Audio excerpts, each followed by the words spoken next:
Next weekend ఇంటికి వెళ్దూలే అని చెప్పేసరికి అప్పుడు కూల్ అయ్యాను. ఇంకా ఇంటికి కాల్ చేసి, నాన్న నేను ఫెస్టివల్ కి రావట్లేదు, కొంచెం వర్క్ ఉంది ఇక్కడ, బయట తినేస్తానులే, నెక్స్ట్ వీకెండ్ ఇంటికి వస్తాను అని చెప్తే మా నాన్న కూడా సరే అన్నారు. అయితే ఫెస్టివల్ డే వచ్చింది. తినకి సర్ప్రైజ్ ఇద్దామని తినకి కాల్ చేయకుండానే, మెసేజ్ చేయకుండానే తనకిష్టమైన వాచ్ కొని గిఫ్ట్ గా ఇద్దామని చెప్పి తను ఉండే అపార్ట్మెంట్ కి వెళ్ళాను. మేమిద్దరం లవ్ చేసుకుంటున్నామనే కానీ తన ఇంటికి ఇప్పటి వరకు వెళ్ళలేదు. కానీ తన రూమ్ నెంబర్ తెలుసు. తను ఉండే ఫ్లోర్ కి వెళ్ళాను.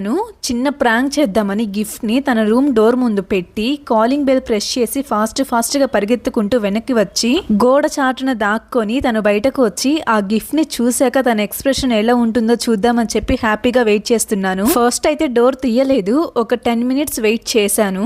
ఎంతసేపు చూసినా డోర్ ఓపెన్ చేయకపోయేసరికి మళ్ళీ వెళ్ళి కాలింగ్ బెల్ ప్రెస్ చేసి వెనక్కి వచ్చేసి చూస్తూ ఉన్నాను. ఈసారి డోర్ అయితే తీశారు కానీ డోర్ ఓపెన్ చేసింది మాత్రం అతను కాదు, ఒక అమ్మాయి డోర్ ఓపెన్ చేసింది.